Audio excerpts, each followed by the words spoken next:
Cuando tenía 14 años, me hicieron leer un libro sobre una gaviota. Una gaviota bastante toca cojones, debo admitir. Mientras todas las demás buscaban comida, Juan Salvador se pasaba el día volando, subiendo, cayendo, haciendo cosas que una gaviota normal, en su sano juicio, jamás necesitaría hacer. Y claro, acabaron finalmente echándola de la bandada.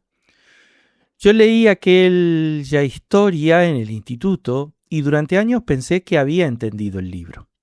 Hasta que hace unos días, y no sé por qué, volví a acordarme de esa maldita gaviota. Y pensé, espera un momento, ¿por qué me resulta ahora tan familiar esta historia? Aquí comienza. La arquitectura no es una caja, segunda temporada, con Marcelo Fraile Narváez.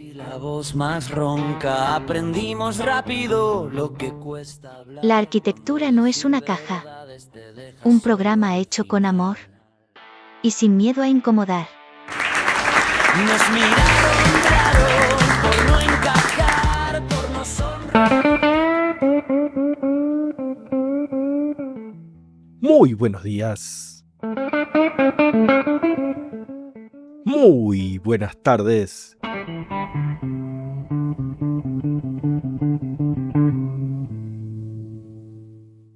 Y muy buenas noches.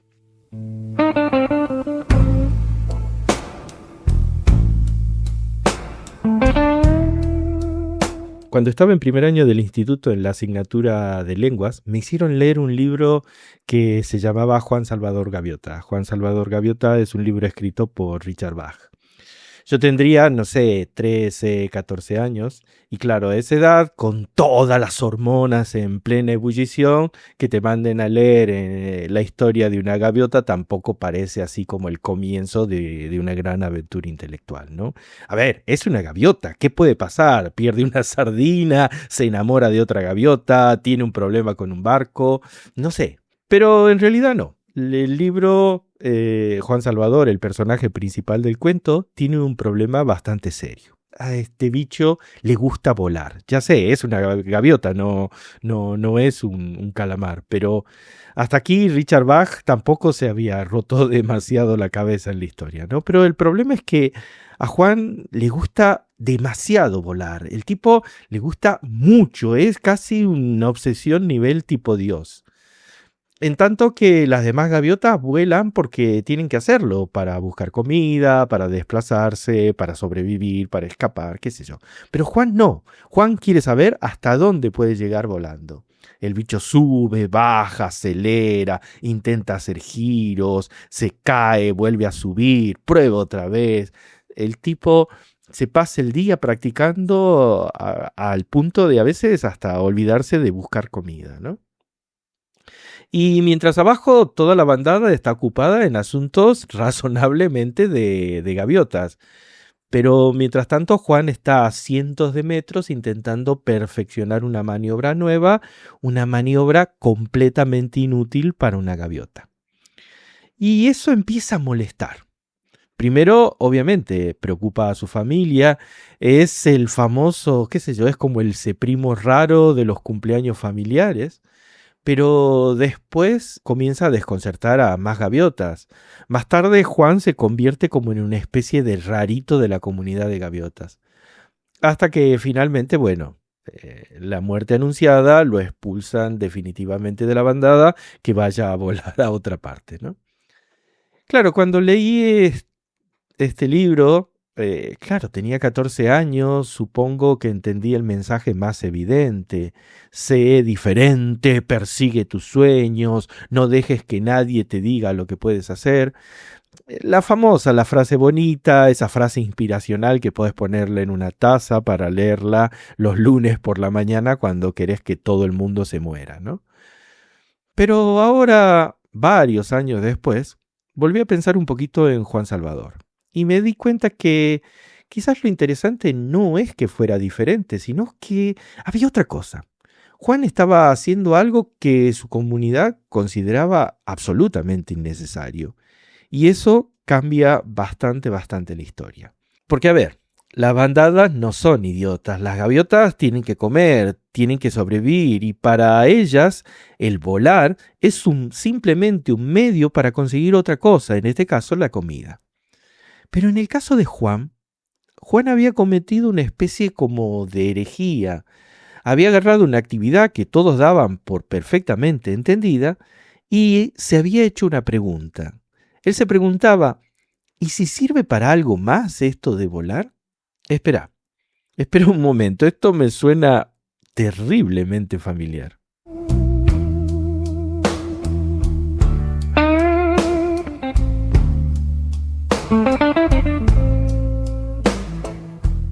En arquitectura nos encanta decir que innovamos. Nos fascina muchísimo. Hasta tenemos mega super proyectos de innovación docente donde experimentamos de un modo, qué sé yo, terriblemente creativo cómo enseñar arquitectura para que los alumnos sean creativos. Es alucinante. Pocas disciplinas utilizan, creo yo, la palabra y todos los gestos con tanta alegría, palabras como innovación, creatividad, experimentación, transformación. El futuro nos encanta, pero por sobre todo, cuando ese futuro se parece bastante al presente. Porque una cosa es decir que quieres innovar y otra cosa distinta es encontrarte delante de algo que todavía no sabes cómo juzgar. Y ahí la cosa cambia y cambia bastante, fíjate vos. Lo conocido tiene ventajas enormes, sabemos compararlo, sabemos si está bien, si está mal, tenemos un precedente, tenemos referencias, tenemos incluso hasta cierta intuición sobre cómo debe medirse eso, cuánto debería costar o qué aspecto debería tener, ¿no? Pero con algo nuevo no pasa eso, porque muchas veces el problema no es que rechazamos conscientemente la innovación, sino que es mucho más sencillo, no sabemos dónde ponerla.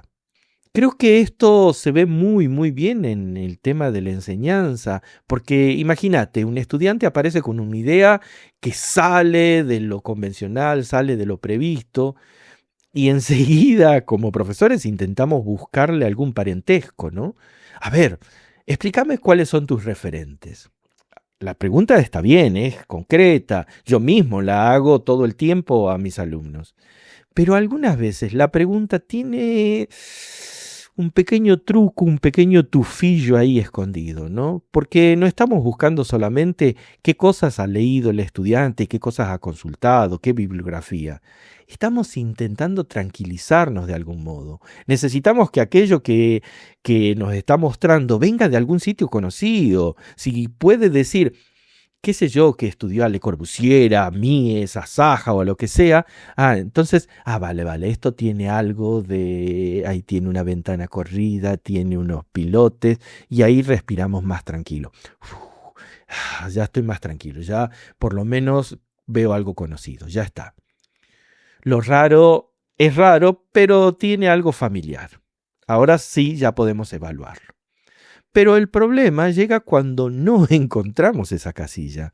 Y esto es bastante interesante porque toda disciplina necesita casillas. Claro, no podemos empezar todos los días, cada mañana desde cero. No quiero escribir o describir nuevamente cómo se hace una escalera cada vez que aparece un proyecto. No, gracias, no. Tenemos miles y miles de años de experiencia. Utilicémoslo, para eso tenemos historia. Pero acá la cuestión es otra. El conocimiento acumulado nos dice muchísimo sobre lo que funciona, pero sin darnos cuenta, a veces empezamos a utilizarlo también para decidir lo que puede existir y lo que es mejor no preguntarse. Y esas dos cosas son absolutamente diferentes. Porque mientras tanto ahí estaba Juan Salvador y nadie le decía que volar fuera imposible. Le decía algo mucho más poderoso. ¿Para qué querés aprender a volar mejor?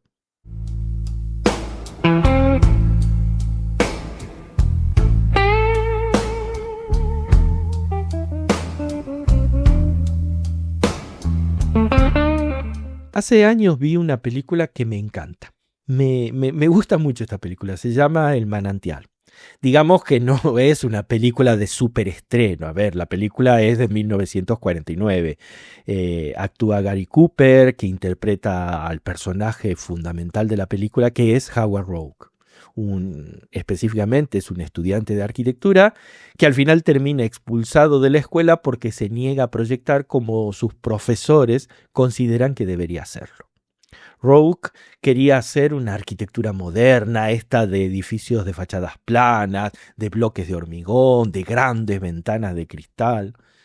Pero la institución, sus profesores, quieren que continúe utilizando el repertorio histórico, ¿no? Los frontis, las columnas, el entablamento, el combo completo de la historia. Y por supuesto uno ve aquella película y piensa, fantástico, aquí tenemos a nuestro nuevo Juan Salvador Gaviota, el joven rebelde, el incomprendido, el tipo que ve el futuro antes que los demás, una especie, qué sé yo, de superhéroe de Marvel, pero sin capa y sin martillo y con un lápiz en la mano, ¿no? Pero hay solamente un pequeño problemita con esta película. Howard Roark es insoportable.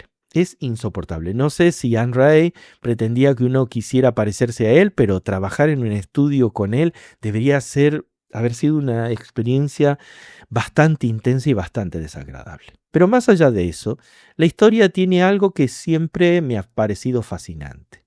Roark representa al arquitecto que se enfrenta a una institución incapaz de aceptar a esta nueva arquitectura. Eso suena perfecto. Pero la película se estrenó en 1949 y en 1949 la arquitectura moderna ya llevaba muchísimo tiempo dando vueltas. De hecho, estaba entrando precisamente en el momento que iba a dejar de ser aquella criatura sospechosa para transformarse en la arquitectura legítima de las universidades, de las instituciones, de las empresas y por supuesto también del gobierno. Y aquí aparece una paradoja maravillosa. La arquitectura rebelde de Howard Roark iba camino a convertirse en la arquitectura de sus profesores de la academia, no inmediatamente, pero iba hacia allí. Y esto cambia bastante la historia de Juan Salvador. Porque entonces el problema ya no consiste simplemente en que haya una bandada conservadora y una pobre gaviota innovadora dando vueltas ahí a los tumbos en el aire, ¿no? Eso sería demasiado fácil. El problema aquí es que las gaviotas también forman bandadas. La innovación, cuando funciona, crea su propia cultura. Sus propias reglas, sus referentes, sus maestros, su manera correcta de hacer las cosas. Y un día, ocurre algo bastante divertido. Aquellos que habían nacido diciendo, no tenéis derecho a decirme cómo debo hacer arquitectura, al final terminan diciendo, así es como debe hacerse la arquitectura. Es casi perfecto, es increíble, es diabólicamente perfecto. La revolución no fue derrotada. La revolución le fue mucho peor. Consiguió una plaza en la universidad.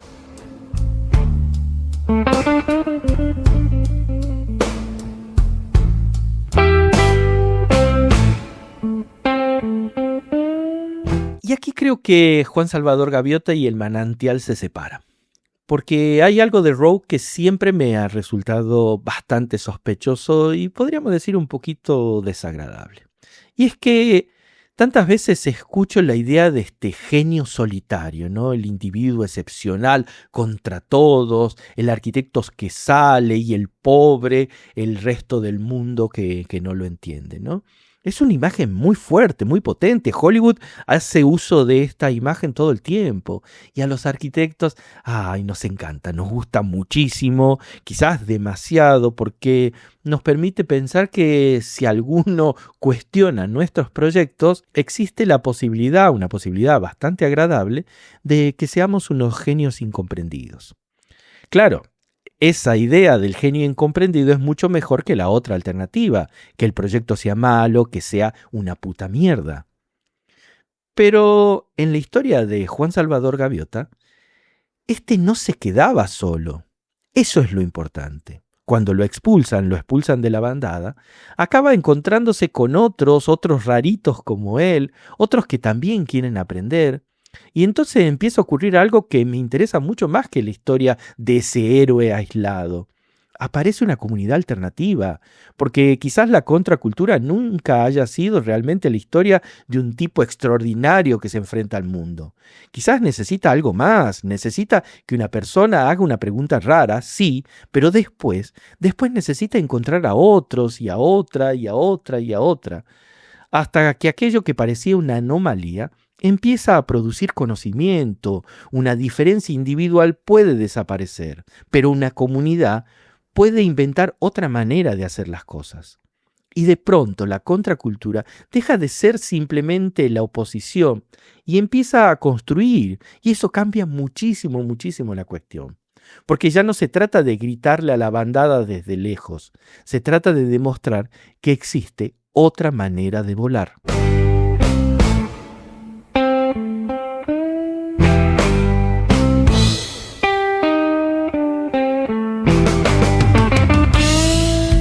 Y entonces llegamos a una pregunta complicada.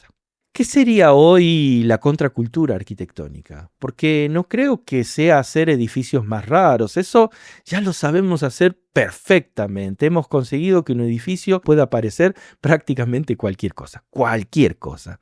Y además tenemos programas, tenemos software, inteligencia artificial estupendo para conseguir cosas terriblemente extrañas. Si mañana alguien quisiera proyectar un museo, no sé, con forma de pulmón derritiéndose sobre una nube, bueno, seguramente podría tenerlo listo antes del almuerzo con render y detalles constructivos incluidos. Todo, el combo completo. Pero eso ya no sería necesariamente radical. Puede ser espectacular, pero puede ser incluso hasta bueno. Pero la rareza formal ha perdido buena parte de su capacidad para molestar. Ya no molesta. La arquitectura aprendió incluso a absorberla. En cambio, hay otra cosa que sigue produciendo cierta incomodidad. Y esa me encanta esta incomodidad. Por ejemplo, tocar la posición del arquitecto. Ahí nos ponemos súper nerviosos porque durante mucho tiempo hemos construido nuestro propio oficio alrededor de una idea bastante clara. Nosotros proyectamos, nosotros decidimos, nosotros controlamos. Puede haber ingenieros, clientes, constructores, usuarios, todo el mundo. Pero existe una sola figura central que organiza todo. Es como el Dios todopoderoso, esa imagen áulica, el arquitecto. Por eso nos jode tanto la idea de la IA. Esa cosa que parece hacerlas todo bien, que lo hace más rápido, que nos da otros resultados. Y eso molesta y eso incomoda. Pero pensemos otra salida. Imaginemos que empezamos a introducir procesos en los que esa situación ya no está tan clara. Un sistema generativo que produce soluciones que no habíamos imaginado. Un material que responde y que cambia. Un proceso biológico que no se comporta exactamente como una pieza industrial. Una arquitectura que continúa modificándose después de que nosotros terminemos de proyectarla. De pronto aparece una palabra que a los arquitectos nos gusta bastante menos de lo que reconocemos. Incertidumbre. Y ahí sí pasa algo, porque ya no se trata de dibujar una forma nueva, se trata de aceptar una relación nueva con lo que diseñamos. Quizás nuestra tarea deje de ser decidir exactamente lo que va a ocurrir y pase a ser definir una condición para que pueda ocurrir esa cosa. Suena parecido, pero no lo es. Una cosa es diseñar el resultado y otra cosa es diseñar las reglas y después observar y ver qué es lo que aparece de esas reglas. Eso obliga a cambiar nuestra posición, nuestra cultura profunda. Esa idea del autor que tiene todo en la cabeza. Y por eso me parece mucho más interesante que la enésima forma extravagante. Porque una innovación importante no debería cambiar solamente el aspecto del edificio, debería cambiar también algunas de las cosas que nosotros creemos sobre la arquitectura. Si no, es posible que simplemente estemos decorando el presente con algunas pintitas y algunos papeles tapices del futuro.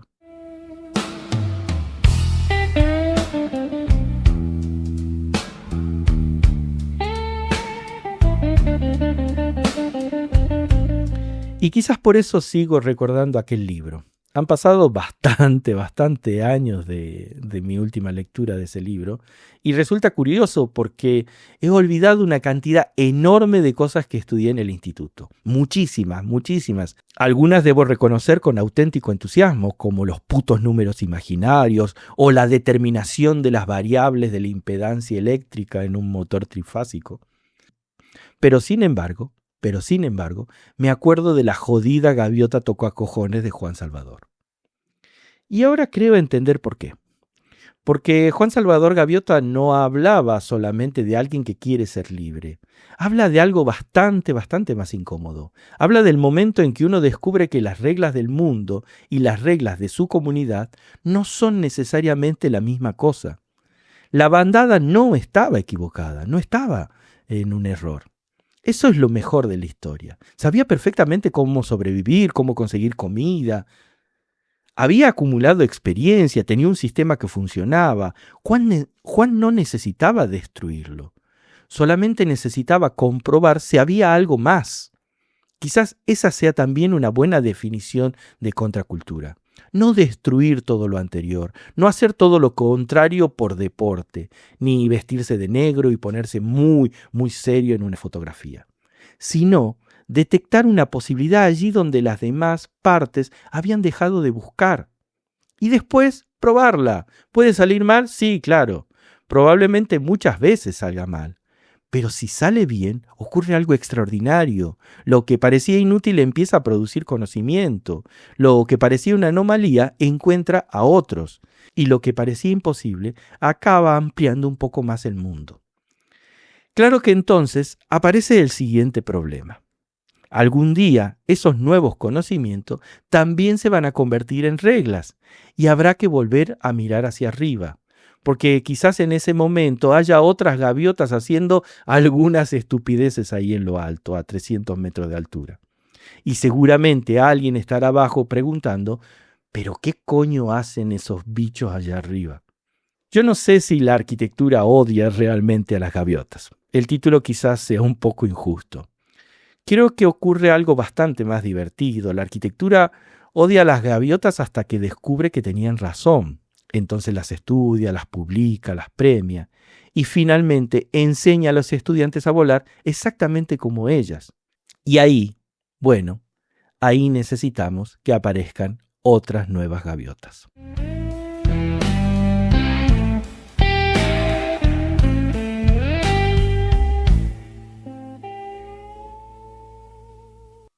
Postdata.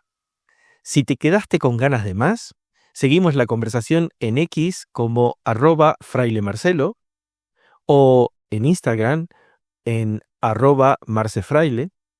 También puedes encontrarme en Facebook o en LinkedIn como Marcelo Fraile Narváez o escribirme directamente al correo a mfrailenarvaez@gmail.com. Tus comentarios, like y reseñas son el combustible que mantiene vivo este proyecto y que lo ayudan a crecer. Gracias por escuchar, por estar al otro lado y por seguir creyendo que la arquitectura puede ser algo más que una caja. Pórtense bien, sean felices y nos vemos pronto. Un gran abrazo. Chau. Has escuchado La arquitectura no es una caja, con Marcelo Fraile Narváez.